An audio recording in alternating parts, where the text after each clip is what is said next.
Support for this podcast comes from Frito-Lay in the 2023 Snack Bracket Championship. The Frito-Lay Snack-It Challenge is underway, and fans are voting on their favorite snacks to crown champion. We're talking about prime-time matchups between the best 64 snacks in the land. Will Ruffles Ridges reign supreme? Can Doritos defend their dynasty? Or will Smart Food use their smarts for a surprise upset? Only you can decide. Get in on all the action for a chance to win up to $1,000 or a year's worth of snacks. Let your snacks be heard. Just go to fritolaysnacket.sbnation.com to vote and enter for a chance to win. No purchase necessary. Sweepstakes ends April 3rd, 2023. Void where prohibited. Year's worth of snacks awarded in the form of 52 coupons, each good for one bag of chips. See official rules at fritolaysnacket.sbnation.com.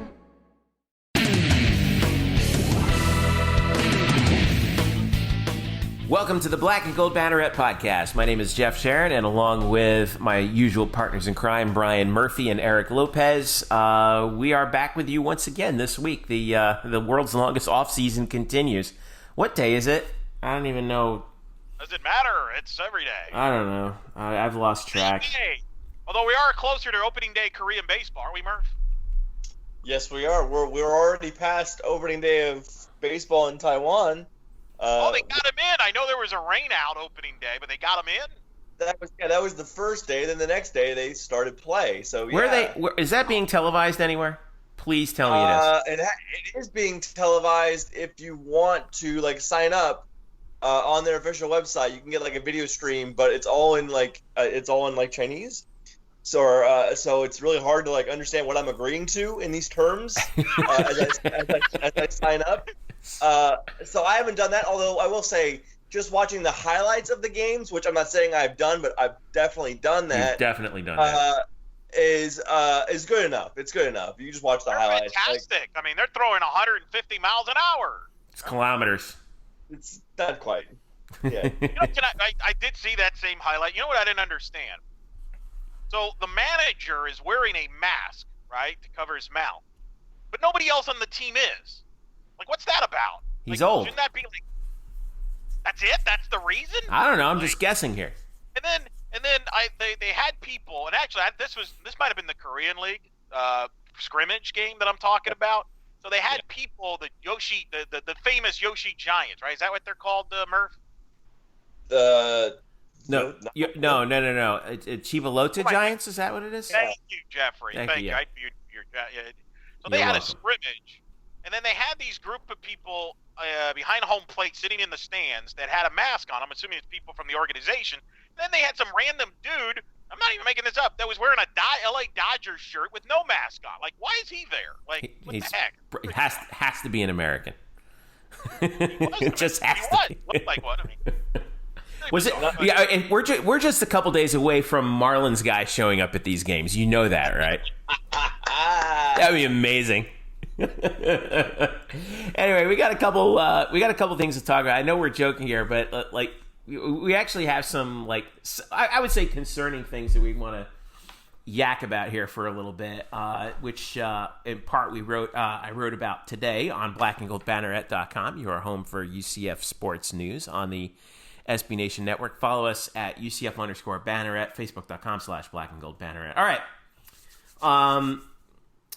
So the word came down earlier this week that the University of Cincinnati was canceling its men's soccer program, effective immediately. This comes just a couple days after Old Dominion scrapped its wrestling program. We can talk on and on about how good Cincinnati's men's soccer programs. Hint, it was not, at least not since joining the American. But word came down last night, Tuesday night, that in the wake of that, which seemed like a shot across the bow, certainly, it was the members of the commissioners of the 5 non-autonomous conferences, that colloquially known as the Group of 5, wrote a letter to NCAA President Mark Emmert, petitioning basically for the NCAA to provide relief to Division I programs on certain bylaws over the next couple years. And one of the things that I'll read a portion of the letter here. quote, in order to provide NCAA Division I institutions flexibility in addressing the challenges for the foreseeable future, we request temporary relief from several regulatory requirements for a period of up to 4 years. A blanket waiver for relief will provide institutions the ability to make prudent and necessary decisions for the financial well-being of the institution. Providing short-term relief from a handful of regulatory requirements will facilitate the opportunity for institutions to retrench and rebuild the financial structures of the institution. Additionally, this will allow time for the membership to engage in discussions about a vision for higher education and intercollegiate athletics in a post-COVID-19 world. So among them, obviously signing on to this was Mike Aresco, the commissioner of the American Athletic Conference, as well as the commissioners from the Sun Belt, Mountain West, MAC, and who am I missing, Eric? Sun Belt, Conference USA, that's right. So among the bylaws that they are seeking relief from are the requirement that that the football program average have a 2-year rolling average of 15,000 fans per game. Oh, that's funny. Because of course they really enforced that rule. Yeah. Well, waiving the minimum number of sponsored sports, which is 16, okay, including a minimum of 6 men's sports and a minimum of 8 women's sports. The rule requiring FBS teams to play at least 60% of their games against other FBS schools. That's interesting. And several other various and sundry scheduling requirements for basketball and the Olympic sports. Pete Thamel wrote it up in Yahoo. He actually posted the documents with the bylaws themselves, which he was able to pull in. I think a couple of the other ones. Anyway, football scheduling requirements. Financial aid requirements are another one in there. Ease up the requirements on summer athletic activities, and so on and so forth. The 1/3 of basketball contests in the home arena. So there's a division championship. There's a bunch of things that are in here, but anyway, this is pretty interesting because to me it proves, guys, that we know that there's some crap getting ready to roll downhill on some of these sports, and that the group of 5 conferences are the ones who are probably I feel the most nervous about that, including the American. Now, does that? My question is, and Eric, I'll start with you. Obviously, UCF being a part of this of one of these conferences, how concerned would you be if you were a UCF fan of one of those based on what we're talking about here? Actually, I would be upset that I'm part of this letter. Why is the American a part of this letter? Aren't we a Power 6, quote unquote? Oh. I sense some salt coming from you there. Big surprise. Mm-hmm. No, I'm just saying. What are we? What the American is? That's part of the. I mean, are we the problem is with all these group of 5s, and you can put in all the requests you want, and that's fine. Every school is different, and this includes the Power 5. UCF's probably way better off than most schools in the Power 5, especially bottom big Power 5 schools.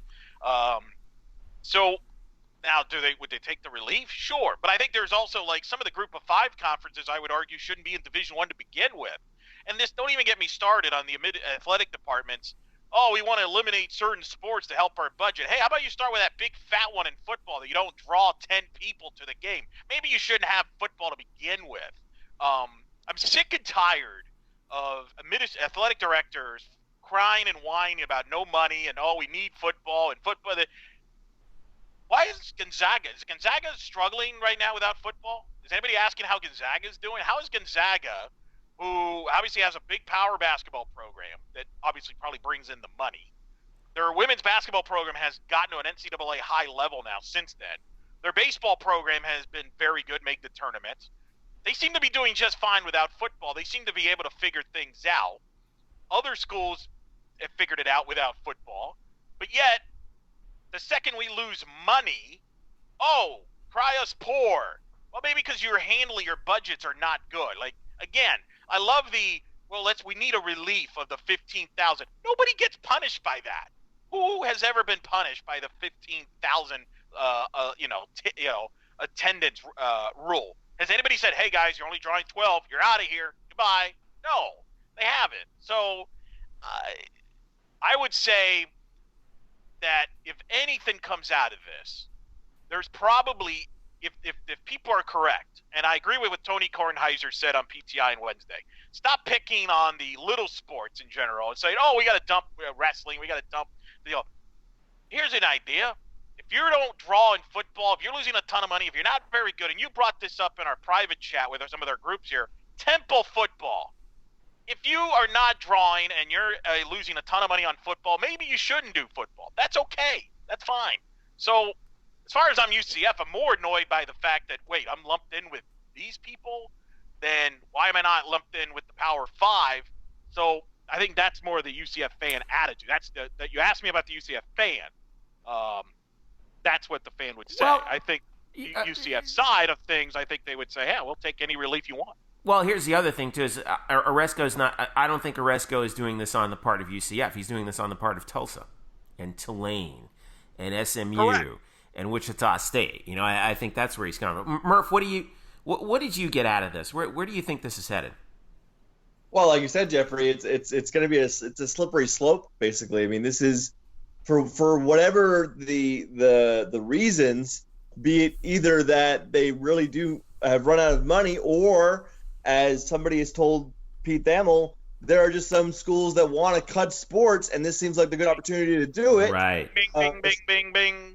Right. So whether it's really financial, or more out of just like, we just want to use this to clear our margins, to it means that no matter what, we are going to have fewer college sports athletics around this country in, I would say, all conferences. And I think I don't think it obviously, like Eric said, it won't just stop with the Group of Five. This will impact the Power Five as well, especially when, I shouldn't say when, but when or if the college football season does get delayed and pushed back to whenever. And I think the scary part is we don't know where this ends, how long it lasts, what is the bottom, when does this stop, and I feel like we could see a lot of programs, and thus a lot of athletes who are either aspiring to or involved with those programs, basically with nothing left to play. I think this is, yet another step toward the eventual, I think, separation into the fourth division. And like you said, Eric, there's a sort of gradient between the power conference schools that this won't be a problem for, or at least it will be less of a problem for, I should clarify, and the Power 5 schools that that this will be a problem for. Like I think of Iowa State, for example, right? I would argue we could say, for example, UCF is probably in a much better financial state than Iowa State is. Iowa State's been struggling for years. UCF has kept their athletic department, to its credit, under Danny White. This is the part that he doesn't get enough credit for. Keeping that athletic department lean and mean. They're at the minimum of 16 right now. And they fully funded all the sports that they have. And they haven't gotten out over their skis. There are a lot of programs that are out over their skis right now. And they're not going to get saved. They're not going to get bailed out this time. And the part that, though, for me, that it sucks for those athletes. Yes, they're going to get their scholarships honored. And as far as we know, I don't know if they're going to get free transfers and automatic eligibility, although they should. I imagine that would be the MO. But it just, those kids came to Cincinnati to play soccer for the Bearcats. And get an education. And get their education. Oh, by the way, wasn't this? I'm sorry. I thought college was about that.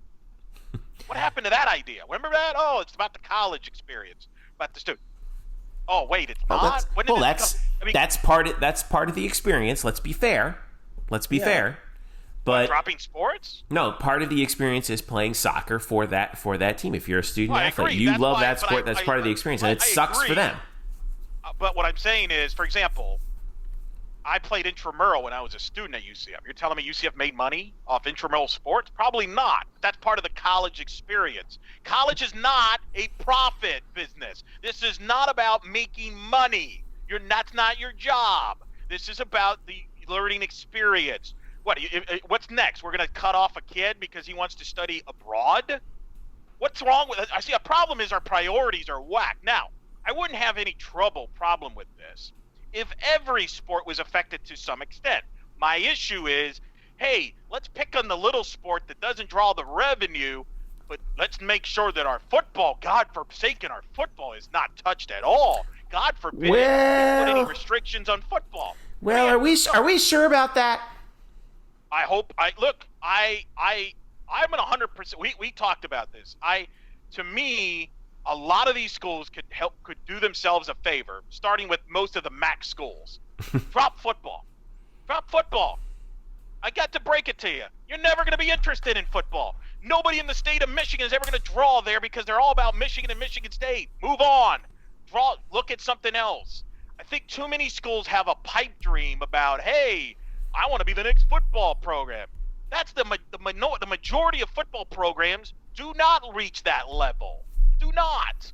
I'm going to tell you something. I lived in Miami for 20 years. FIU could do all they want. They can win 8-9 games. They're never going to draw. Not in that town. They're not. Nobody gives a bleep. Well, then they're going to cry they're losing a ton of money. Why? Well, whose smart idea was it to build a football program at a high school stadium? Well, we'll talk about the definition of, quote, losing money in a second. Right. Which, by the way, that's very fungible. But good point. I agree with that. What about dropping down to FCS? Could you see that? Because obviously lower scholarship requirements, 63 as opposed to 85. There's a huge gap between. Only one school has ever actually dropped from FBS to FCS. That was Idaho back in the day. I should say. That was a couple years ago. But right. We might see a few more do that. I would not be surprised to see, for example, like the entire Sun Belt Conference, USA and MAC just drop down to FCS okay. level. By the way, that's okay. Maybe that's a good thing. That's not a bad thing. I would rather them drop a level than drop sports altogether. Because to me, the student athlete should come first in that. The kid didn't do anything wrong. It's not his fault that you're not drawing people into your building, or your sport is not a revenue maker. But college is not supposed to be about that. But somehow it's funny now. We're seeing the true colors of college athletics, because now all of a sudden everybody wants to get their football season in. Oh my God, football! We need our football, and we're going to try to force this in, whether it be in the fall, whether it be late fall or spring. Even though you could argue, is that really in the best interest of the student athlete that plays football? We know it's in the best interest for the school. We know it's in the best interest for us, but is it in the best interest for them? I don't think it is, but nobody really cares about them either. Well, Murph also, and Murph, I think you probably saw this too. I know that you mentioned it that on Twitter that it was that the I forget who it was that actually met with Vice President Mike Pence and said, "We are not having college football until all of our students are coming back. Are back on campus in full? Is that right?" But the Power 5 Yeah, that was with the autonomous conferences today. Yeah, and I would imagine that would obviously be the same for the non-autonomous conferences as well, because by the way, if they were to bring college football back without having the students back on campus, basically you're delegitimizing the NCAA as an institution out of hand. By doing that. Keep in mind, I would. The only thing I would counter with that, football players already report before even any students do. So they usually report before they do. So it's not like this is a foreign thing that student athletes are practicing or. Okay, but if they're the only ones on the campus, that's That's a whole different ballgame, man. I'm sorry. If I was a student athlete and they were like, okay, you guys got to report, even though everyone else has to take online classes and can take them from, wherever it is that they live, I'd be like, nah, man, I do not feel comfortable doing that. And basically, and by the way, you're paying me with my scholarship. At that point, I'm like, forget about it. I don't disagree with you. I think that was the right approach. Now, call me a little cynical here, but a little, just a little here. Let me ask those same commissioners. Let's fast forward here. It's November and December. You still can't bring a mass gathering, or does that mean they're not going to have a football season in the spring, or do they all of a sudden go back on their word? Because now it gets serious. Now it's okay. We still can't do a big gathering. We may have students open, but we cannot have mass gatherings on a stadium. What do they do then? Do they stay to their word and say, all right, no football this year, or do they all of a sudden start bending? On the other hand, well, they're already flinging around the spring football idea. I mean, they have been for a few weeks now. Correct, which I think is funny. Everybody just assumes, oh yeah, that makes a lot of sense. We're about to you would ask basically the student athlete to play 2 seasons in 1 year. You would be playing, hypothetically, January to May, and then come back and play a September to December. I thought, that's what. Now, that's why if they do play in the spring, my opinion is I think it's going to be a short season. I don't think you can ask them to play 12 games. Hey, for free, let's play 12 games and then come back in 2 months and play and get ready for another 12-game season. I just don't see it. The other thing I have questions about, if they play in the spring, you might want to make sure the NFL is cool with that. Yeah. Because there's this thing called the NFL draft and a combine they like to do. And if they don't move those dates, you want to guess what Trevor Lawrence and other players in college football are going to do? They're going to say, thanks, but no thanks. We're going to move on. I would tell players to skip the combine other than interviews because it doesn't really matter. Well, I agree with you, Murr. I agree with you. But I'm saying they're gonna hold the combine regardless, and I would be in February still. Right. And so if the NFL doesn't move their dates, like if I would encourage the NFL, please, little Mr. Goodell, move the draft, because if Roger Goodell and the NFL says, nope, we're not moving anything because we're the NFL and we can do whatever we want, and our draft is going to be in late April, how can Trevor Lawrence and anybody that's close to a Trevor Lawrence or any players that are going to be in this draft, how can in good conscience you advise them, go ahead, play college football with 2 months before you get drafted and make millions? You wouldn't. And if I were Trevor Lawrence in that position, I wouldn't. But if I was, there aren't that many Trevor Lawrences. I mean, a lot of guys that'll get drafted. Now let me go. Yes, but there are going to be a lot more guys who are on that who are on that bubble and maybe want to improve their draft stock and make some more money in that case, right? It'll be a personal decision, right, upon each player whether or not they want to risk it. Yeah. I don't mind, as it should be, by the way. I don't mind the possibility that there might be a draft, God forbid, so weird that it would be drafted during the season. Because, or at the end, really at the end of the season, I don't know if they could have it in April where the season goes till May, and now there's 4 weeks left to go in the season, but you've already got their players' rights. But they, obviously in baseball they have the draft in the season as well. It's if you're in the College World Series, you're still playing college baseball while you're being drafted. Exactly. So it's not like there's no precedent there. However, it would be upon every player's own well-being whether or not they want to risk it. Could you see? In this weird hypothetical, maybe it won't be so weird 7 months from 12 months from now, but could you see in this hypothetical where players could start the season and then 5 or 6 weeks in, if it starts in May or starts in January, to say shut it down and I'm going to go concentrate on my procreate. Yeah. That could possibly happen, but so could a bevy of other things that we're all we're trying to do here is. Hypothetical, and I'm fine with that because guess what? College football is going to survive without Trevor Lawrence. Yeah. No, but Murph stole my point here. I was thinking the same thing Murph is, and let's hit this home here. Let's say Gabe Davis. Remember Gabe Davis after the Stanford game? How he blew up and destroyed your boy there, Murph, the corner for Stanford, Dobo. Paulson Adebo. Devo, thank you. It's Devo, thank you. Apologize. Yeah, boy, because you were all excited about that matchup, man. I was. I mean, Yeah. And are you excited about it? The UCF's going to re-air that game now on Friday night on their social media platform there on Twitch. No, I don't need to watch that. I've already seen it. I was there. So was I. Murph doesn't want to see his boy get roasted once again. But anyway. Oh, yeah, I'm very protective and confident of Devo. Oh, man. No, but my point, I'll use Gabe Davis as an example.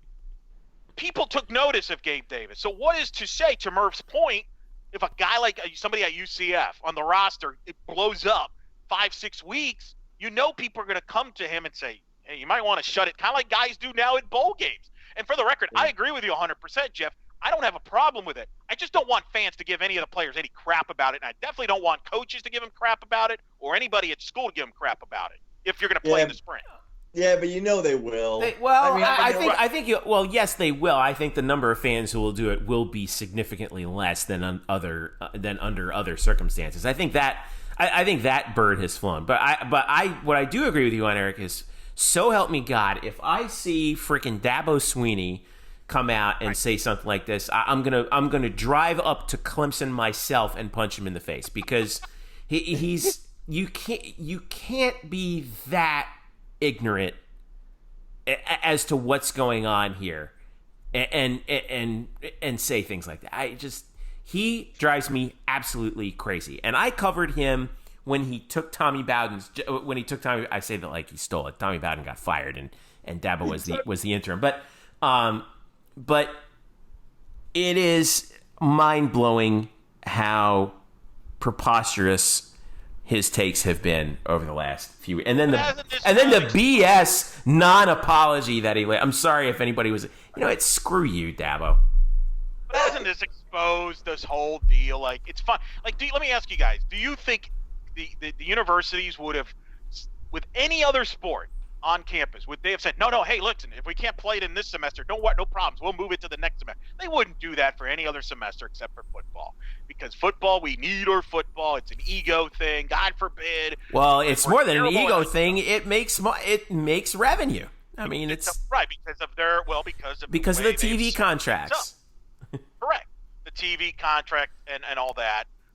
So I think because of all that, I think there's going to be a football season, whether it be later in the fall, spring. It's going to be, but don't give these. I don't want anybody to give these players any nonsense if they choose not to play, because it's in their best interest, which could happen if it gets moved to the spring. And I'm not saying that's a bad thing. I'm just saying I don't want to hear people complain about it afterwards, because that's probably what's going to happen, and it should happen. And I hope, again, to my whole point on this, we need to do a better job of protecting the other sports. I'm sick of people using, the soccer program doesn't. Why are they traveling to this place to play this? They don't make any revenue. That the equivalent of that would be, okay, imagine you end up, you're married and you have kids. Well, that if you decide to have kids, that's going to crush your budget. You're not going to make revenue out of your kids. Tell me about it. You could speak to this, Jeff. Okay? You've got 2 kids. You chose to have 2 kids. You love your kids. You're not going to tell your kid, hey, you're going to stay in your room for 20 years because we just don't have it in the budget. You don't make revenue, and I need my budget. No. What you do is you adapt to your budget. Hey, you know what? Maybe I won't go out and go get a sports bar and watch a game. I'm going to save. I'm going to adapt my budget to my strengths to help the budget, those things. College athletics is the complete opposite. They throw the kid off the house. Oh, it's your fault, kid. Get out of here. Get a job. I'm going to keep my daughter in the house for the first 20 years of her life for entirely different reasons. But anyway, you see what I'm saying? That's always my issue. When every time this comes up, the poor little wrestling team. Listen, a lot of these sports aren't because they want to become some of them do want to be professionals. I mean, Brock Lesnar was an amateur wrestler in Minnesota. I think he did pretty well in promoting Minnesota now. So it does benefit. But wasn't Kurt Angle a college wrestler too? He was, correct. Yeah. So you could get athletes that play these sports that could help your university help bring enrollment. So while you're not making money off those sports, quote unquote, on the bottom line, it could pay off if they're having success, if they bring players that go on to be successful, that could pay off down the road to having more enrollment and having more people come to your school, which is ultimately where you make your most money, is through enrollment, which is the most important thing. Let me let me wrap this segment where we talk about football here with this question for the both of you. And Murph, I want you to go first. Let's speculate recklessly, and Murph's favorite. And let's I'm gonna hide under my table. Of course, I'm gonna do this. Two things. One, we've already done that, and two, I'm gonna hate whatever you say next. Okay, cool. You, Brian Murphy, have been are the one-man task force for Mark Emmert to do the football season. It's happening It's going to happen in the spring. It's going to begin basically on Groundhog's Day. Let's just say. How many games regular season would you play, and and if so, how would you alter the playoff? Oh God. Well, first, could I have the power to fire Mark Emmert and install another president? No, because he hired you, unfortunately. Oh, darn it. Yeah. Got to know where your bread's buttered, brother. Yeah, right. So I would say only conference games. So what's that? Probably, 8, like an 8 game. Depends on the conference. Some conferences play 9. I know the Pac-12 plays 9. So I would, I don't know. So around an 8-game schedule, no non-conference. And then you would, I don't know, if you want to say like, well, you can't travel this far because of, to cut down on costs, you could say even less than that. Changing the playoff, like, what do you want? Do you want it to be no playoff or like less? What are my options there? Like, whatever you want. Well, no, keep it at 4 and play it as sight. I don't understand like why that is such a big deal. Well, you don't have the non-conference schedule in order to compare things with. I'm guessing you would also not have your conference championships. Is that right? Wait, when is? So I mean, but it doesn't. Okay, so again, as we understand it, the college football playoff has never really cared about what the group of 5 teams do in the non-conference because we know those teams aren't getting it anyway. And so if you're good enough to get in the playoff, that probably means you're running and playing really well in your own conference. I mean, if you go 8-0 in the ACC, then yeah, I don't know why it would matter that you missed out on non-conference games. You went 8-0 in the ACC. You should probably still get a chance if there are not 4 other teams, but that have played better competition and won more than you. So yeah, I don't know. I don't know if the playoff would change, but certainly the regular season would change, and then conference championship games. Yeah, you might have to get rid of that, and then just go off of best regular season record. Again, this is all cutting back stuff. And since you brought up football, I think one thing to track that'll be interesting throughout all this is among the Power 5 universities, how many head football coaches either are asked to or volunteer to take pay cuts. And so we've seen that at Purdue, and we've seen that at Purdue and Oregon State, Iowa State, Iowa State, and a couple of others. I know Eastern Washington did too. And then as we go through this, which coaches from these power conferences, which are some of the highest paid employees in the state, end up not taking pay cuts? Which I know it's a kind of a drop in the bucket, but just in terms of optics. Like, you couldn't spare 7% of your contract? I don't know. Especially if it could save a fellow coach in your school.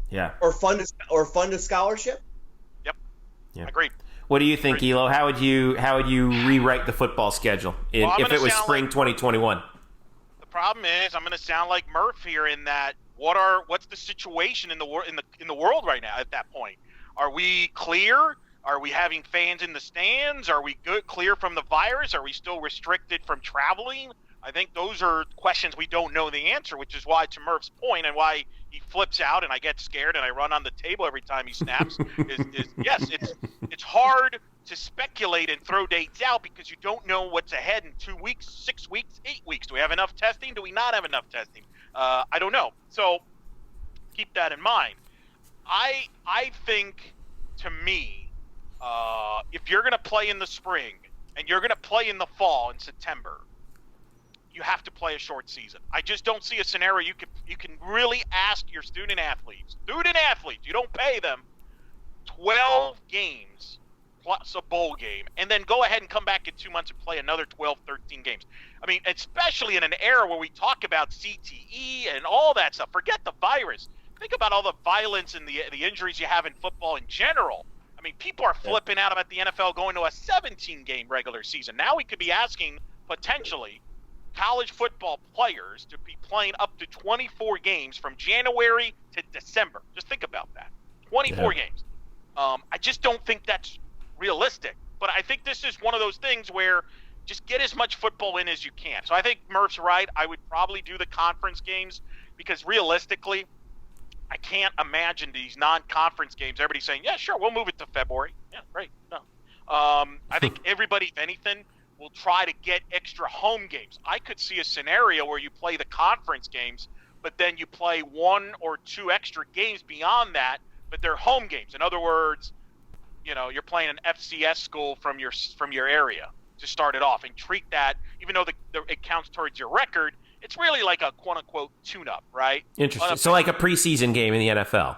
To make up for the lack of time that you spent together. So it's a win-win for everybody. For the coaches, it's extra reps, it's extra practice, even though it's basically a glorified scrimmage because you're playing an FCS team. But you're also getting money at the gate because I'm going under the assumption we'll have fans in the building, so you get extra gate because you're playing those games because fans will go, and you get extra games. So I would go probably 10 games, and then I would just do the playoff games, no bowl games. And it's funny because everybody complains about losing money. Well, if that's the case, then no team should accept a bowl bid unless it's a major bowl game. Every team that plays in these smaller bowl games lose money, yet they accept them. That's okay to lose money on that, but it's not okay to lose money because a soccer team is traveling up to Charlotte. Get out of here. So I would go 10 games, play the two. Murph's right. Doesn't matter if you have a non-conference. You're going to pick the same 4 teams anyway. It's going to be the SEC champ. It's going to be probably the Big Ten champ. If Clemson goes undefeated, they're going to be in. We already know the teams. So maybe you expand it to 6. I got news for you. If they do expand, for all those people that they're clamoring, hey, they might expand it. Yeah, they would, except it'll be just Power 5 schools. It ain't going to be anybody else. So, don't all right. I don't care what you say about that. Here's my idea. I'm going to do – I think that it should be 8 games, 4 home, 4 away, all in conference against the nearest opponents you can find.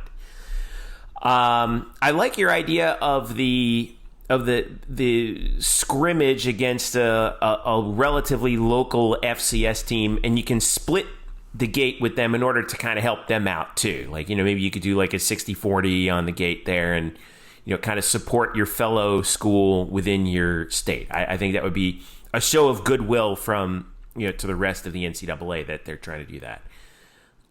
Here's what I would do. No conference championship games. The regular season champ gets the conference crown, and I would expand the playoffs to 16, and I would have them play. I don't care what you say. Oh my God! I don't care. Drinking? No, I don't care what you say. I would say every conference champ in FBS gets a bid, so that's 10, 6 at larges. Those leagues folded. And What if they folded by then? What if who's folded by then? What if the MAC, for example, is folded by then, saying, "Yeah, we're done. We're not going to play football." Okay, then you're out. Then we add another at large. Fine. Yeah. Good luck with that. And we'll have but basically we should have a playoff where every conference champ gets represented. Oh yeah, that'll go over well. Sure. Yeah. I think ESPN will be fine with it. More games for them to televise. It'll make up for their missed bowl game revenue. I know you like to talk about how the teams lose money on the minor bowl games. Well, ESPN doesn't lose money on them. I think there's a better chance you have an 18 playoff with the Power 5 and an 18 playoff with a Group of 5 before that ever happening. Okay. All right. Well, they will never agree to that. We won't know until later. So, hopefully we will. Please, please, let's have an answer. I don't like the alternatives. Please. All right, we're gonna take a break. When we come back, we'll talk about the Olympic sports and some interesting discussions that we've been having in UCF Twitter world. Stick around. We'll be right back. This is the Black and Gold Banneret Podcast. Today's episode is brought to you by Cars.com. With over 2 million vehicles and 50,000 more added every day, Cars.com will match you with the perfect car for you, your budget, your life, your style. And if you're ready to say goodbye to your current car, Cars.com will get you an instant offer to cash it in. Just start by entering your license plate and get matched with a local dealer who will write you the check. So whether you're looking to buy or sell, just go to Cars.com. It's magical. Welcome back to the Black and Gold Banneret Podcast. Jeff Sharon, Brian Murphy, Eric Lopez with you. We talked about where the status of college football is, at least right now. How about the non-revenue sports here, or it's so-called non-revenue sports, your Olympic sports, as some have called them. We've talked about the situation with Cincinnati and how they dropped men's soccer like a hot potato. A little bit of a debate on Twitter this week here, fellas, with our obviously Marc Daniels, who we all respect and admire his opinion as well as the work that he's done. He kind of came out guns a-blazing on Twitter about the story. Here's the thing. I'm gonna blame you, Murph, because it was your tweet. Wow. It was your tweet that Brandon Hellwig picked up and retweeted and sort of retweeted about Aresco telling Yahoo Sports that you quoted the famous story that we were talking about earlier, that Aresco telling Yahoo Sports that his league and many others are considering eliminating Olympic sports conference championships, essentially those outside of football and men's and women's basketball, for cost-saving reasons. Brandon said... We should get into that, by the way. I mean, that's actually pretty interesting. Get into that. Hellwig said, as the story also suggests, I think it would be more prudent to ditch existing league setups for non-revenue sports. Lots of dollars to be saved with less flying all over the country. Same holds true for Power 5 leagues. But as the quote stated, lots of egos involved. In walks Mr. Daniels and the Beat of Sports account. For the umpteenth time, he says, all non-revenue sports should play in state/regional leagues. In Florida, just about every sport could play in a league against in-state teams, and you could reduce costs by a significant amount. He continues, with regional state/state leagues, you have a better chance to develop real rivalries and attract fans versus many current conference games with little attendance. Fair enough. He continues, if your school has teams playing in 2, 3, or 4 different leagues on a regional level and saves money, what's wrong with that? If your team wins a conference title, you celebrate. We here at Black and Gold Banneret sort of quote tweeted that initial tweet and said, pretty sure Florida State, Florida, and Miami would not be on board with that. Several people seem to agree with that sentiment. Mark replies, not sure of that, but if you want to continue to lose money sending your teams all over, have at it. But I also think you're overvaluing the fan passion for some of these rivalries/games/series. He continues, there are about 300 D1 baseball programs. NCAA spokesman estimated less than 10% of them turn a profit. When Florida won the 17 College World Series, the program had revenue of $1.46 million and expenses of $5.03 million, a deficit of $3.7 million. If you want to keep losing dollars, your call.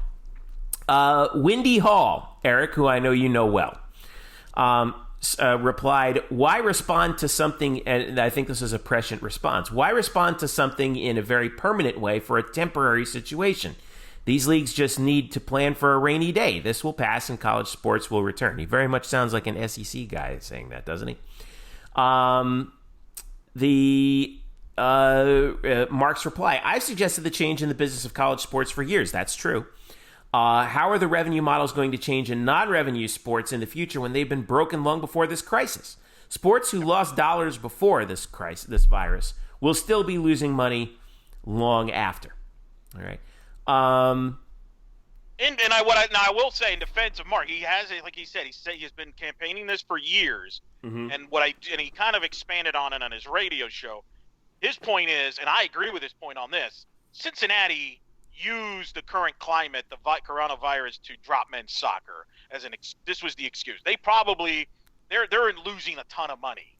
So this is the perfect time. If you're losing them, if you're a school and you wanted to drop a sport, but you know you're going to get, so this is the time to do it because nobody's going to question you about it because everybody's like, oh yeah, well yeah, of course that makes sense now. So his point is schools are doing that now in part because they have a backup here. So right. I actually agree with that point. I agree with Marc. Now, I will say this up front. I agree with Marc too.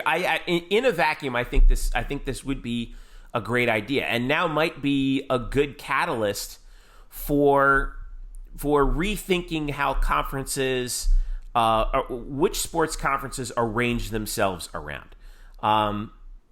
You know, obviously there are a lot of sports that don't sponsor certain sport, or a lot of conferences that don't sponsor certain sports. That's fine. There's nothing wrong with that. But I also mentioned here, and I think this is something that this is also what he mentioned. I individually mentioned, hey, but UF, FSU, and UM will gladly accept that loss on individual sports as long as their athletic department as a whole break even. They're more than happy to lose, you know, $3.5 million or whatever it is on baseball, as long, you know, the sports themselves aren't designed to run profit. It's aren't designed to break even. It's the athletic department as a whole that's supposed to break even. After all, many of them are nonprofits anyway. And some would argue they can if they actually, you know.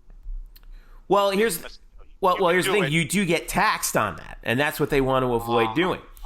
Now, what I said was they just don't have the incentive to change as long as the networks are also paying them to televise those sports championships. And that's where the NCAA takes in that money, and the conferences also take in that money and distribute it out to the schools evenly. He says, and Marc replied, that may be true. While the monthly subscriber dollars may remain steady, the bulk of that revenue comes from football games that air on conference networks. True. But again, those packages are not sold as football only. They're sold as the conference in general.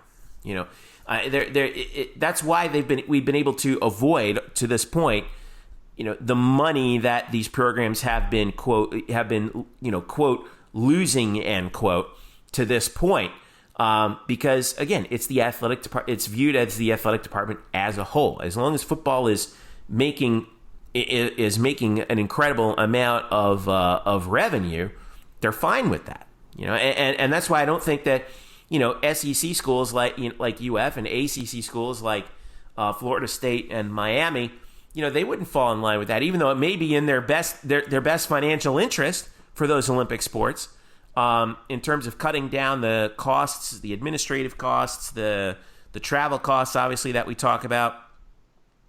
It may indeed be better for them in the long run, certainly, to be a part of to say take, you know, football and men's basketball and put them in whatever in the ACC or SEC, and then create some sort of new Sunshine State Conference. But they're not going to do that because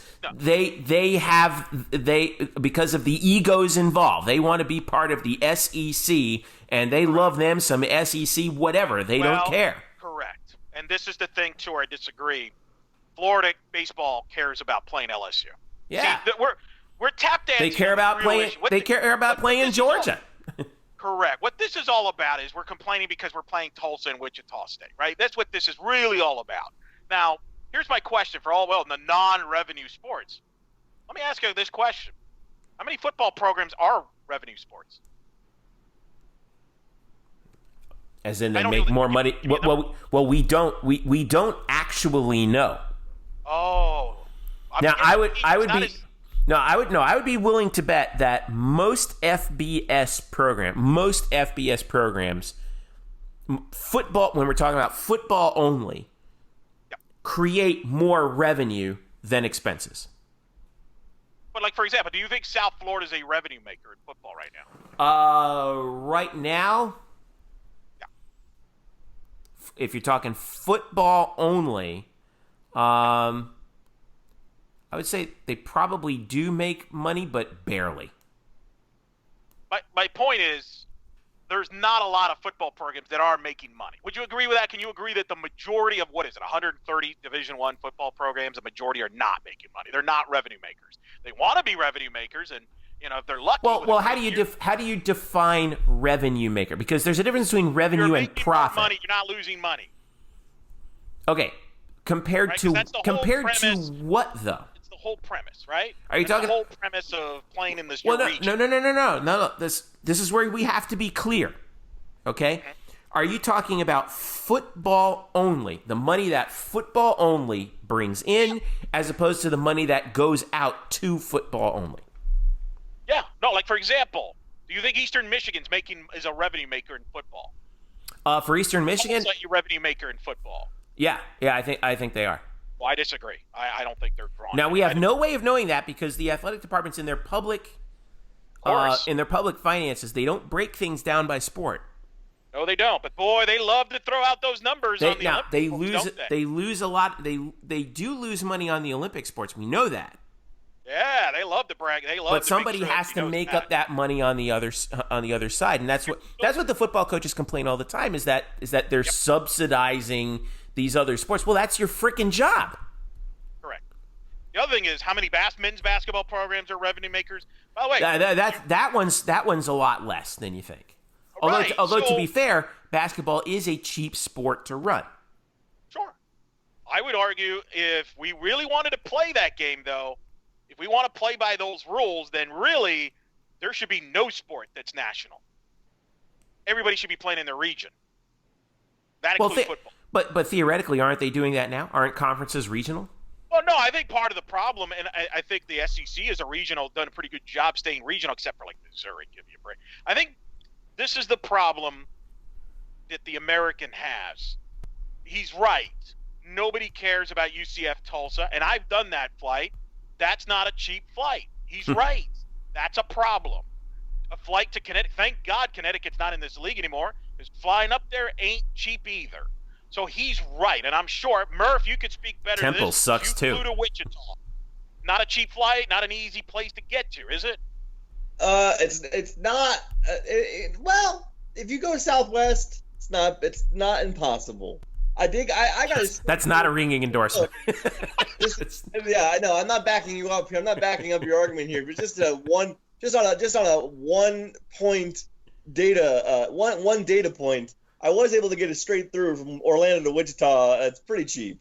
So sorry. Go back to your conversation. Maybe you should be every athletic department's travel agent then. Yeah. Maybe that you found your new calling card here. You should be a director of ops, Murph. Yeah. Seriously. So I just look. I'm not disagreeing. I do think in-state teams should play each other. I think that's beneficial. I don't disagree that UCF playing FAU is better from a travel standpoint, but UCF fans aren't going to care because they're playing FAU. Nobody cares. They care about their own team winning. By the way, football fans don't care that they're playing Tulsa either. It's not like just as a softball or a baseball issue or volleyball issue. No, they don't. Now, you and I, Jeff, were at the volleyball match against Cincinnati. I think everybody in that building gave a damn, didn't they? Yeah. About that Cincinnati game, didn't they? Yeah. Oh, funny how that works, right? That happens. If you win and you play good teams, people will care. And if they don't win, they don't care. But here's the thing. How many sports is Florida playing UCF right now, currently? Not as many as they should be, if you ask me. Oh, but okay. Well, guess what? They're not going to change anytime soon. How many sports is Miami playing UCF? Still baseball. Still baseball, still volleyball, too. Right. Florida State, I think Florida State plays softball, baseball. They don't even play every year in soccer anymore either. So, right. So if you take those three away, what are you really left with in your state? If you just play your in-state teams, you're left with. It's actually, I could argue, it is the A-Sun Light. It's A-Sun Light back in the day. It's the TAC with USF. It's UNF and Jacksonville and Stetson and FGCU and Florida Atlantic and Florida International. The other part about that is like first of all, I mean, let's say that that the NCAA just decided, we're going to do this, and the conference has decided to completely realign on the Olympic sports along geographic lines, which I don't think they will, but let's just say they did. The state of Florida would be at a tremendous advantage. The state of California would be at a tremendous advantage. The state of Texas would be at a tremendous advantage. all those other states in Division I, because mind you, we're talking about the Olympic sports. We're not talking about Division I FBS. We're talking about the 300 plus programs that are all part of Division I that don't necessarily play football. The travel expenses are going to be greater for some of those schools that are in, more remote, less easy to get to places. Like, for example, if you're in, imagine, if you had a conference that like West Virginia and Marshall would be involved in. Like, are you going to put them in there with UNC Asheville? It takes 3 hours to go 30 miles if you're in Asheville. I mean, what do you do with the Dakotas, for example? What do you do with like schools in the Southwest that are spread far apart? So I don't know. Of course, it would be great for the state of Florida, no doubt about it. But elsewhere, I don't know if they would agree to that. No, I mean, well, remember, a lot of teams in the Big Ten, a lot of Midwest, Northeast travel because they can't play up there north right. during that time of year. Okay, so it's not that simple. Yeah, in a perfect world, you just bust everywhere. I mean, Division II does. It's not a unique model. It's basically the Division II and III model. This is what they do in their sports, and what happens is they end up playing the NCAA tournament, and this is hilarious. They play each other again in the NCAA tournament. Now imagine if UCF and USF played in the conference 3 times, 4 times, and then all of a sudden have to play again in the regionals. That's basically what Division II and Division III does. The people don't get this. I don't think we have to get to that level to lower budgets. To my earlier point in the last segment, there are ways to cut money from a deficit, but it has to be from every sport. For example, I do agree in that, you know what? Maybe certain sports shouldn't travel out west right now in the next couple of years. You know what? We got to save money. Okay, here's a big one: recruiting budgets. Right. And that includes every sport. And I don't want football to be protected, have a Teflon on them, okay? Because somebody needs to, like, football spends money that you would be laughing about. Like, really? Do we really need that? We've allowed it because, hey, it's football. Of course they need it. They need to stay in a hotel the night before a game because, it's football. God forbid if we don't. Well, part of it's also that they can, though, and they have the money to do it, so that they want to blow that money before they get taxed on it, right, Yeah, Murph? let's just blow the money. That's like a millionaire that wants to blow off money. That's great. Awesome. Avoiding tax penalties. That's what they do. You were going to say, Murph? Or wait, I just want to jump in and go. Are we vilifying the ability for athletes to get to a event site a day before a game and sleep in a hotel room? No. I'm talking about the home team that stays in a hotel the night before. They got to go to the hotel. Yeah, they got to. Yeah. Yeah. What the hell is that? You have a dorm. Stay in your friggin' dorm. Right. Yeah, I know. That is some mental gymnastics there. And I bring that up because I talked about that in a podcast, softball podcast, because Eastern Michigan dropped a bunch of sports a couple years ago, and Real Sports did a story about it. And one of the things was Eastern Michigan, which is losing a ton of money, stays in a hotel, and every football team does this. But the point is, if you're that desperate in money, don't you have to say, you know what, maybe this is something we don't need to do? If you're really losing money, you got to cut, some stuff, right? You don't just say, screw it, we need that, even though we're losing a lot of money, we're not going to pay our bill. No, you're going to make some adjustments, and that's always been my frustrations. Is it's easy to pick on certain things, but not everybody. But Eric, we have to enforce that curfew the night before the game. We can't have these guys running around all over the place. So oh my God, we have a football game to focus on tomorrow. And then we got to make sure they hang out in a hotel if it's a night game. Oh my God, what are they going to do? But I get it. I think restricting schedule, there's certain things you can do. And I think, as we'll get into what Aresco says, I think there are things the conference can do to help. Let me ask you this, Mr. Volleyball Guy. Why do in the American, do they have to play everybody twice? Yeah, that's a good question. I mean, right? There are scheduling requirements in the American that they want that was I think it's about 16 to 18 matches is the sweet spot for RPI, and that's what helps them get into the tournament. Right. But think about if instead of playing everybody twice, right? Because the volleyball, they split into 2 divisions like football did. Why not? If you really, and we're just talking financial stuff here, right? I'm not saying I'm for it, but I'm just saying if you really want to, instead of cutting, make the East teams play the East, The West plays the West. Whoever wins the West and whoever wins the East plays each other in a championship game. If you want to go that route, that would save money. You would save half your schedule that way. You would, in that case, for example, UCF wouldn't have to travel to Wichita State and then travel to Tulsa, because that's really where the financial hits are. If you're, you can't just say, okay, you can't travel anywhere, because that's stupid. Eventually you have to travel. Right. Okay. You got to travel to Raleigh. It's not the end of the world. If you're traveling to Georgia, shouldn't be the end of the world. Maybe you have a bad travels person, and I've been around these programs. They have very good travel people that get the best deals possible. So it's not like they're wasting money here. I think they're very responsible people that I think do not get enough credit for that. But I do think there are ways to save money, whether it be reducing the schedule. In volleyball, maybe you don't need to play everybody twice. Maybe you just don't, the East doesn't travel to the West, or West doesn't travel to East. That would save some money. I'm not saying permanently, but for a couple of years. Or, as Mike Aresco has alluded to in that article, which I know you had a problem with, is eliminating conference championship tournaments. Yeah, well, I think we are eventually going to see the conference championship tournaments truncated severely, if not canceled in the next year. Whether or not they come back at the full amount that they were before, I don't know. Murph, I think you can probably speak to this as well. When it comes to these kinds of tournaments, though, or with these conferences, I think that the problem is we're kind of looking at this too much from a micro perspective with the American. We need to look at it as a macro perspective.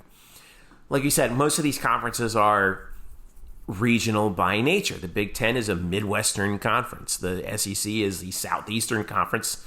They don't have sort of geographical outliers so much that throw travel off, aside from, say, Mizzou. But, you could make an argument. It's right next to Missouri is just north of Arkansas. The American is not a regional conference.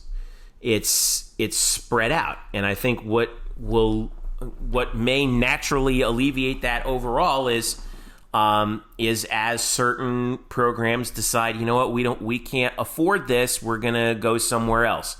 So, maybe you see Temple and Tulsa and Wichita, in the next year or two decide, I'm sorry guys, we can't do this. We're gonna go to the, Great Midwest, or Temple rejoins the A-10. And football becomes an independent for them. And then we are kind of sort of seeing the American become more of a Southern football league, if you will, with its center of gravity. They moved the conference offices to Texas from Connecticut, Murph. But is that what you think we're going to start seeing with the American individually? As far as are we missing the forest for the trees here in terms of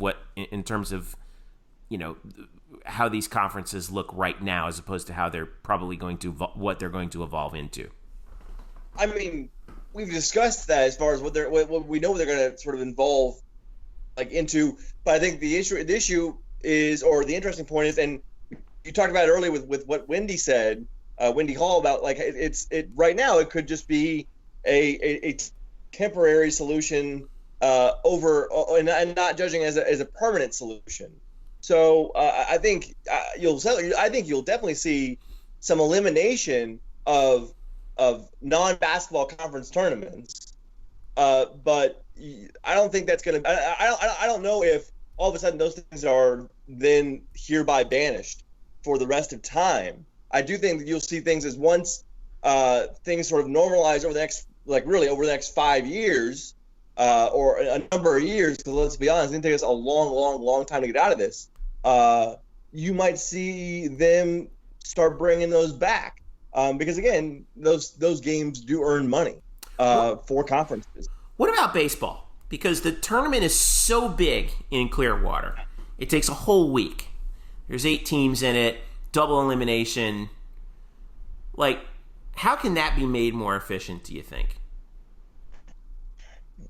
I don't know really. I haven't really considered the idea. I guess moving it. You still want to have it.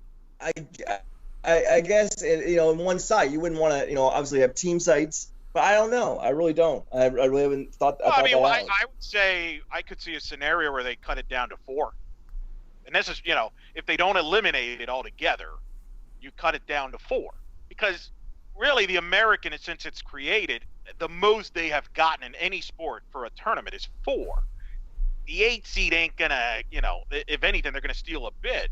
So if you want to keep the double elimination format, which I would assume baseball coaches do, you cut it to 4. And actually, I would argue that would make the regular season even more exciting. Imagine if you got to be in the top 4 to advance. That would be more exciting. The thing about getting everybody in, great, but that's kind of like, well, there's a second season. I could see a scenario where if the conference tournaments are not eliminated, they reduce the teams that are in, because that's less teams, less hotels, yada, yada, yada. I think that could be the approach they might decide to take if they don't cancel it together, because I would imagine you have 8 teams there for a week. That's going to cost money. Yeah. It's going to, I don't know. I do, by the way, women's basketball needs to be included in this. I love how they're kind of spared when they're probably not going to draw anybody for a conference tournament. In fact, I would argue they would draw the worst among all the sports beyond football and men's basketball as far as a conference tournament, with UConn being gone. I would argue that. Yeah, the tournament would have been. They're planning on having the women's basketball tournament for the American at the arena in Fort Worth, right? Now that we don't know that officially yet. We don't know that. We don't know that yet, but that could be probably the betting favorite if they have one. Would be there, and I don't think they'll draw at all. Yeah. But like I said, I think there's ways to cut. But these schools don't look at those things. Like, hey, you know what? Maybe we should cut down the conference tournament. Maybe tweak the schedule a little bit. And I think that goes for everybody. Does basketball have to travel out west? I think there's a little bit of everything that could be done to spare people's jobs. Really, that's the thing. I care about people keeping their jobs. I care about the kids keeping their scholarships and keep playing. I would rather, if that means I got to give up a conference tournament, damn right I'll do it. Right? And I like to think everybody would in that scenario if they have to. Yeah. I don't know. There's going to be a lot of decisions for Mike Aresco and the rest of the athletic directors in the American, not to mention all the conference commissioners and the and all the ADs around the country to have to figure out here in the next 6 to 12 months. And I'll tell you, we complain all the time about the amount of money that some of these guys make. Well, they're going to start earning it now to figure out to make all these trains hit the station at one time. Yeah. And I think that's why they're going to make sure they have some sort of a football season to make some of that revenue up, because that could help. Obviously, will help alleviate some of this. If they don't have a football season, then they're going to have some big problems. And I'll tell you one thing too, that if they have football and no, and they don't have any fans in the stands, that's going to increase the TV ratings. Because I already think that when football comes back, and it will come back, that the TV ratings will be higher than ever, because we will just be so happy to see football again.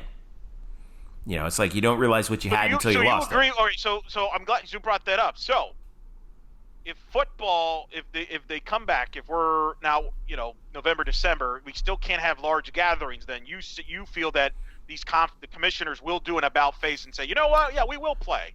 I think I don't think it's that simple. I think that there's a lot of other factors that are going to have to be in play. For example, will there be adequate testing in the United States at that point? That may or may not be a fact. We've seen other countries where they've actually, they took people's temperatures on their ways to walk into work at places. Yeah. I wouldn't rule that out in a football stadium. Or perhaps you could, they could dramatically reduce the amount of attendance, and like people sit like that it would be ridiculous, right. But every other or every couple of seats in certain venues. But I do think that if it comes to playing without fans in the stands, we're going to see massive television ratings for football, both pro and college, because we will be there'll be a lot more people staying at home, obviously. I mean, not that impacts the TV ratings all that much, but hey, it might. And then there's also going to be the back to normal factor of, hey, this is something that we've missed, we nearly didn't have, and we're still gonna keep it. I don't know. I could be completely wrong on that, and you could have a situation where maybe fewer people are watching sports because they did realize that people grow new habits. Yeah, I think I'll tell you. I guess we'll wrap with this. What do you think in terms of? I think it's 50-50 in terms of that. What do you got? What do you think, Bri? I think people will absolutely they'll absolutely fly to it like moths to a flame. But I do wonder if the viewing experience, with the lack of band involvement, I don't know if you could have bands and cheerleaders, so there's less sound involved. Mm-hmm. Obviously, you would have no crowds, and I think the TV presentation without no sort of crowd involvement and no sort of rah-rah involvement really kind of makes the product awkward to watch. And I do wonder if people will be, if you're not an absolute diehard, and if you're not watching your team, if you really find yourself less invested in this game, because really, let's be honest, again, especially with college sports, it's the fan involvement that draws you in more than anything else. And I speak for me, but I think I speak for many, many more, that I want to watch a game that's exciting because the crowd is telling me through their actions that it's exciting. So if I'm not invested in a team and I just want to watch a game, I may not really be enthralled to keep watching it because there's such a lack of excitement outside of everything that you hear. There's just not a sensory overload that you usually get over a viewing experience. So I think immediately it would obviously be an uptick because people want to see what it looks like. And then I wonder if people will be like, I could probably be doing something else with my time right now. What if they took, sorry to take this on a tangent, but what if they took a page out of the XFL and the Alliances playbook and mic'd everybody up and put it on a 10-second delay? I don't think you could do that in college. So, why not? Your student. You're not going to ask the student to mic himself up and embarrass him on national TV. I think that's a pro thing. I think you're going to see that in pro sports. Okay. You're not going to do that. What about coaches? I don't know. I don't know if the coaches, which are, the czars of these programs, would be comfortable even with a 10-second delay. Right. I think you got a better shot with the pro sports, and people have even brought up that if baseball comes back, that they're going to do what they did in spring training, where the players are mic'd up in some cases. I think you're going to have to do something with the absence of fans. You're going to have to make up for, like you were saying, Murph, that audio deficit, right? So you're going to have to get creative on that. You're not going to pump in crowd noise because that would be stupid. But that's one way you could do it, at least on the pro level. I don't know. Although, it would be interesting to see it on the college level, certainly. But I don't know if I think you're right. I don't know. You wouldn't allow the student athletes to do it. Anyway, go ahead, Eric. I'm sorry. I was going to say, when UCF plays at USF, there's no fans there anyway. So what's the difference? Come on. Jeez Louise. They should be. They should be able to adapt quickly, right? They'll have a big advantage. Finally, not having the support will benefit them this year, right? Oh boy! Holy smokes! Let me ask you, Eric. What I asked Murph earlier is, what do you think about the TV ratings for college football when it does return? Do you think that people will flock to it more than they did before? Or do you think that maybe some new habits will have been formed and the TV ratings won't be as high? When is it? Depends. When is it being played? Well, how would that factor in? Well, let's say it's in the fall. Mm-hmm. Well, now you're going up against the NFL. You're probably going up against the NBA of some sorts. You're going up against all these sports that have been turned back, right? Like, in theory, baseball could be playing. So now you're going up against all these sports. So I actually think they could fragment each other if they're all playing at the same time, if they're in the fall at some point.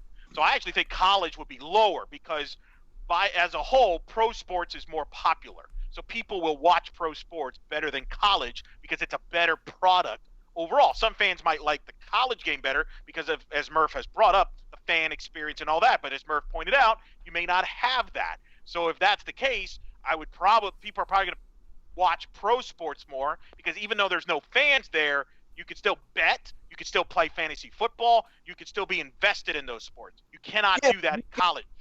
Yes, you can still bet on college. You can bet on college sports, yeah.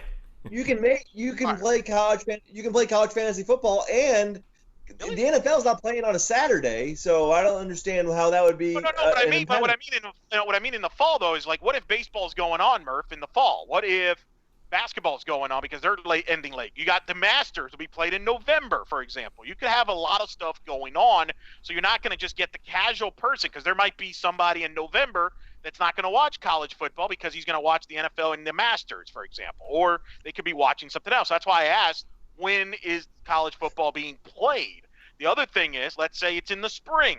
Well, there could be an NBA season going on, so there might be people that would normally tune into college football that might not, because the Magic are playing in the same time, or MLS could be playing. So there could be a lot of competition that they're not used to having it going up against. So I don't know if college football. Again, plus I retort that baseball, first of all, head-to-head, baseball cannot hold a candle to national college football. It just won't.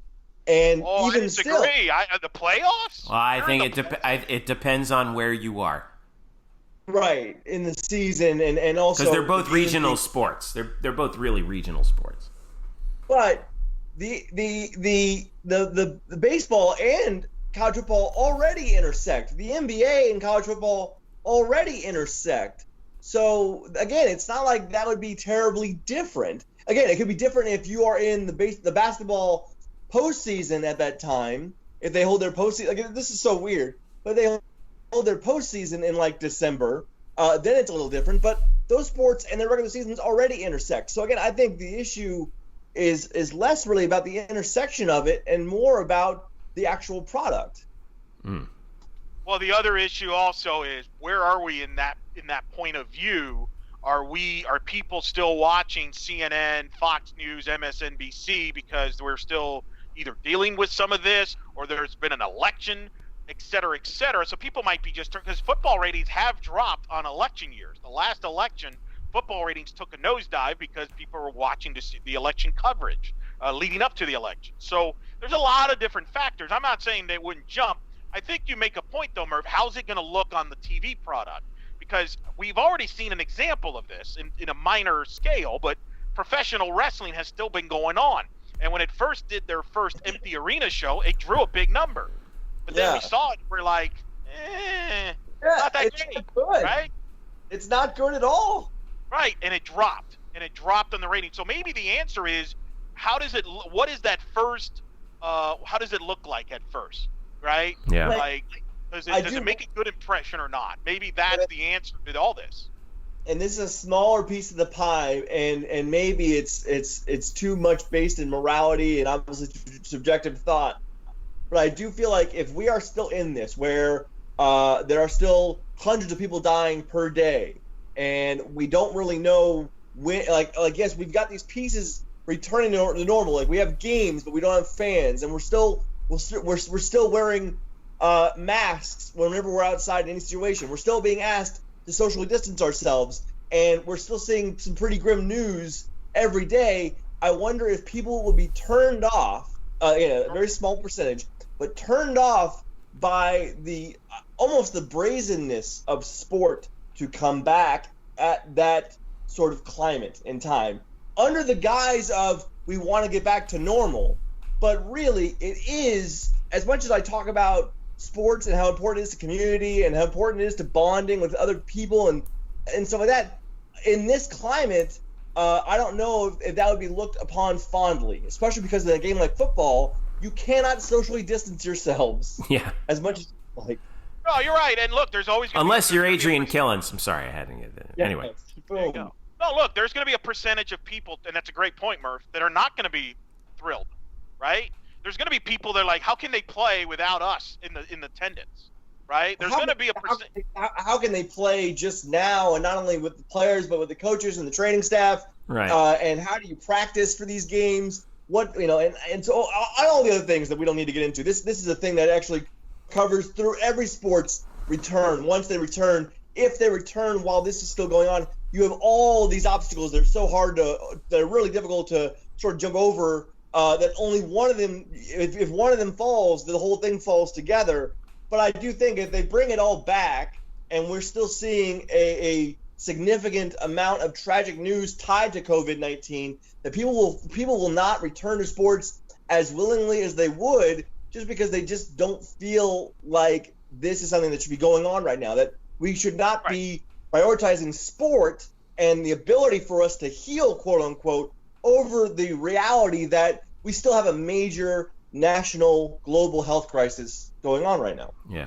Well, we're going to find out next week. The NFL draft's going on, and there are people that don't think I think there's some people that think, oh wow, the NFL draft's going to do a big number. Nah, maybe not. No, because to Murph's point, there might be people that just aren't in the mood. I mean, we keep thinking that sports dominates the ratings game, but no, it doesn't really. In reality, it's probably, I don't think it'll beat the news stations, next week. Now that doesn't mean they shouldn't have it. I mean, they're not, they're doing it portable and all that, but you're right. I don't think that's why. I think the numbers are not going to be as big as people think, because to Murph's point, there might be people that are just not in the mood. They're just not in the mood for a variety of reasons that Murph has brought up. So I don't think it's a lock that these sports would just automatically draw big ratings, especially in college, where if you don't have a connection to, let's say UCF's playing Cincinnati, if you have no connection to that game, to those schools, are you really going to be that invested in it when there's nobody in the building? Or probably not. But I do think the one sport that might be, that I think will be close to Teflon, I don't think there's a sport that's Teflon, that would probably be the NFL. I think the NFL, for some people, just will get into that. And I think they will if they play, they will watch. That's the one sport I feel confident people will watch. I don't know about every other sport. I think every sport there could be some backlash. It might depend on how it looks, how it comes off. And we don't know. The thing is, we don't know, because we've never seen it before. Actually, I take that back. As a Marlins fan, I see that every night at Marlins home games. Well, and to your point, Eric, millions of people have been watching Monday Night Football on mute for years now, so it's totally fine. It's all right. Correct. By the way, that's the other fascinating thing about all this. The broadcast side of things will be fascinating. How do they broadcast it? Will people be in the booth, or will we see what I think is going to happen, more remote broadcasts, which quietly has happened in a small scale already in sports, where people do it via remote. I could see a scenario where they do it in remote. Like, I don't see Al Michaels traveling to do a Bucks game. You know what I mean? Yeah. Like, him and Collinsworth might be doing it from a studio. It's going to be very surreal. And some people will like it, but I agree with you, Murph. There will be some that don't. We've already seen that. I don't think you'll see. I think people will, again, maybe you'll hear a bit of a difference in the audio, but they've already done that with the Olympics, the World Cup, and it doesn't sound any different. So I think you'll be fine there. All right. Well, that's a great point. Technology has helped on that, and that, I think that is part of the future that we're headed. I think there is going to be a lot less travel. I think teams are going to realize, we don't have to travel a radio guy everywhere. We could just do it on remote. I think there will be some ramifications on that, and that might include media beat writers traveling. I mean, that's already been going on prior to this. I think we might see even fewer beat writers travel. Don't you, Murph? Maybe. Yeah. Possibly. Or Zoom, baby. Zoom interviews, press conferences. Zoom interviews. Yeah. Those are a thing. I'll tell you this.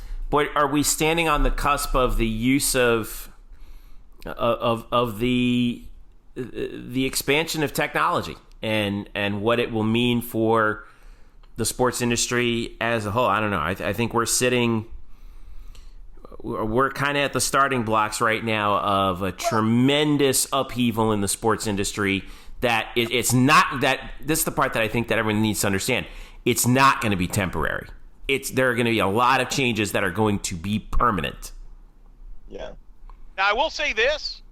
Numbers have suggested less people are going to sporting events. Like college football attendance has been dropping as a whole. More people are watching football. Here's where I'll defend Jeff's point on football and counter. Some people have joked that football's the best, sport on TV, right? Studio sport, it's technically, right? There are people that do enjoy football on studio anyway with HD. So, there may not be fans, but hey, it's football. I mean, I don't know. You've been watching horse racing. There's still horse racing going on without fans. How's that bit going on? I mean, I don't know. Horse racing going on in Florida, down at Tampa Bay Downs. Boy. I've watched Los Alamitos and Oaklawn and Arlington Park. What about down in Miami? They still doing it down at what is it down there? I forget. I haven't seen it. Is that like Hialeah? I don't know. Gulfstream, yes, that's by Hialeah, right by my car. Gulfstream, my dad's car dealership. I know that track very well. Yeah, I think they're still. They're still doing stuff down there too, and that is interesting because they have like jockeys that are getting like their own room to dress, but you still got like jockeys and outriders like together, and then you have like it's just a lot.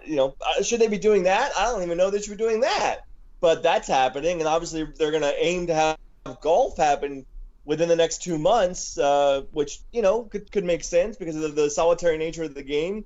But as far as other sports returning, let's like I said, most of this episode has been a lot of guest game, and I know people are interested in knowing when things are going to return, and we don't know, and we will not know for a long time. So you got to be patient. I know. We can't be patient, Murph. It's 2020. Come on. We can't just do every podcast say, guys, stay patient. Wait. Yeah.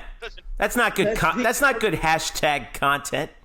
Just because someone gives their opinion on when they think a sport might be able to possibly return if things are perfect doesn't mean we should latch onto that as gospel. There are moving parts every day to all of this, and so let's just try to stay patient and stay healthy and look out for each other, because like the ability for humanity to survive does not the essence of that does not contain sports. We can do it without sports. We like sports, but we can survive without sports. So we can.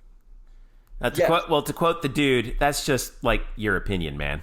That's like Well, you know what? There's one guy's opinion that maybe we should ask. There is one guy we could ask for his opinion that I think a lot of people care about. His opinion. All right. Mackenzie Milton. Oh boy. We got Milton. Murph, you got some Milton news on the site, huh? What a weird transition. That's the most awkward segue in the history of the show. That is really like I hurt my neck bending around to see where that transition was going.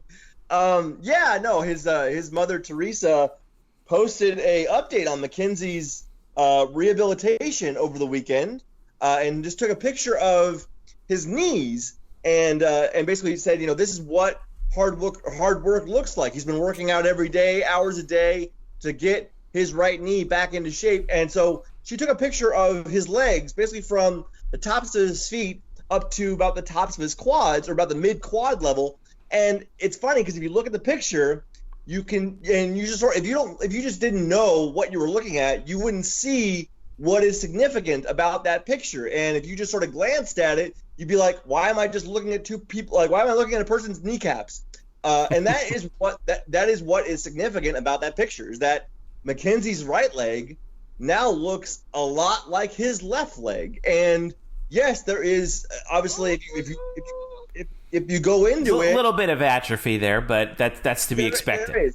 There's more muscle definition around his left quad, because his right leg lost so much muscle during while it was in a brace, basically immobilized. And obviously you can see some of the redness and some of the scarring over his right knee that will be with him for the rest of his life. But to say that Mackenzie Milton, at least from the outside, Mackenzie Milton's knees look normal, and that's amazing to say. Now we are only, and this is really only 17 months post injury. That is a rapid recovery. This is not to say that we know he's going to play again, but no, it is not. Let's speculate. No, never ever. It is only nice to see. I'm forbidding us speculating about this. Yes, it is only nice to see for Mackenzie Milton, the person, and his long-term abilities as a human being to just live a normal life, which is, again, the most important thing in this issue, is his ability to come back to 100% and have a normal life and not be restrained to braces or crutches or whatever. And he's on that road, and it seems like he's jumping hurdles now, figuratively, but really getting past all these hurdles with so much speed and efficiency. It's been fantastic to see. But obviously, we'll not know about his football future for a long time. Yeah. Maybe opening day, honorary captain. He walks out there, boom. Well, that would be the biggest story in a shortened college football season. That'll get people. That'll get them to tune in. I mean, I don't think that's impossible. Could you see, like Mackenzie Milton, like suits up, full uni, walks out to midfield, and is there as the captains for the coin toss of week one? Like that, yeah, the place would go berserk. I mean, it went berserk when he was out there as a captain for the space game against Houston. They went nuts. But if you brought him out there in full uni with the 10, they'd lose their minds. It doesn't mean he'd play but I think it'd be pretty emotional. Everyone would be asking, like, is he gonna play? Are we gonna see him in garbage time? Yeah, and that would be the only drawback is now that they've put him out there in full uniform, Heupel would have to answer the question every week of, is Mackenzie Milton more ready to play this week? Is he ready to play? Yeah. My favorite part, Murph, is that you'll be at warm-ups and, hey, there's Mackenzie throwing a football around. Oh my God, he's throwing a football around. There's a QB controversy. Gosh, that's great. Thank you, That's Mackenzie. too much, man. Anyway, well, it's good to see that. We're hoping for continued good news. I know that's one guy right there who would love to just a little bit more delay, perhaps. So. Let's wrap this thing up. We've actually got some stuff to promote on the site, boys. What I was doing. Not just obviously Murph's story about Mackenzie Milton, but Eric, you're in the midst of a massive countdown. All of a sudden, our queue is full of stuff. You can't complain. We don't have content in the I know. pandemic. And listen, I really feel bad. I feel like I owe you guys, all the guys on the staff, and the audience an apology that we've kind of it's been really tough adjusting to this whole new normal, and I've been out of sync. I've really hit like it's like I don't know if there's a editor's version of writer's block, but I just hit it this month. And but now with the NFL draft coming around, the NFL draft has kind of re-sparked everything. You guys have been fantastic. You've been pumping out podcasts, and Eric, you're counting down the top 100 male athletes of all time at UCF. That's right, and top 50 female athletes. So we're athlete that's going to be coming out soon. We're going to be breaking down every athlete, the best athletes we've had in the history of UCF. Obviously, it's subjective, but we're going to have some fun with that. Who's the top football player, basketball player, all of it. Male sports, we're going to have the females, top 50 athletes. So that's going to be coming out soon on the Black and Gold Banneret. It's a big feature, and it's going to take days. It'll be awesome. It'll be fun. Also, check out article we broke on Friday night on Black and Gold Banneret. UCF alum Cal Bloom making his TV debut on WWE SmackDown Friday night. Former tight end making his debut, getting beat by Sheamus. We hope that he's doing. It was a good enough debut. He can stay on the roster because WWE has not had a good week, releasing a lot of talent this week. And they announce their regular talent that goes up, but they don't announce NXT talent that gets knocked off, or laid off. So we don't know about if Cal is staying on board. I hope he does. I mean, he's local. There's that. He has a cool debut, and it's a cool story. His dad is a former wrestler, which I write about, and he used to wrestle in a lot of different organizations, including WCW and WWE. So Cal Bloom making his debut. He was signed to a contract about a year ago, developmental contract, which you wrote about, Jeff. In fact, I remember you said, "Hey, I'll be a wrestling fan when Cal Bloom is up." Well, he might be up here soon, so I hope so. That'll be cool for him, and a lot of wrestling content too. I mean, with Greg Lovelady, with me and Murph did the WrestleMania deal, and then last week the shocking revelation, Murph, you missed it. The shocking revelation on last week's podcast: Todd Dagenais coming out announcing he's a wrestling fan. I listened to the interview, and that was entertaining to listen to. It's amazing how, again, we are your home for UCF athletics and random bits about wrestling.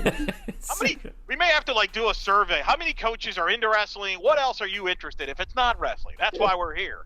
So I think we set it up. Lovelady versus Dagenais making WrestleMania picks next year. I think that has to happen. I would love to know if Josh Heupel has like a wrestling like watching background? Like, what is? Please tell me. I want to know. I want to know if like not just Heupel, any of the coaches. Like, could you imagine if like Tiffany Roberts Sahadak is like a massive pro wrestling fan? I think it would be fantastic. Johnny Dawkins, a man. Yes, a Duke, and like the nicest man you'll ever meet. He's like, yeah, man, I was a huge Hulk Hogan fan in college. Like, oh my god, please. It would be so good. Oh my lord. Now we're really getting speculative. Now we've gone off the deep end on the most speculative show of all time here. This is great.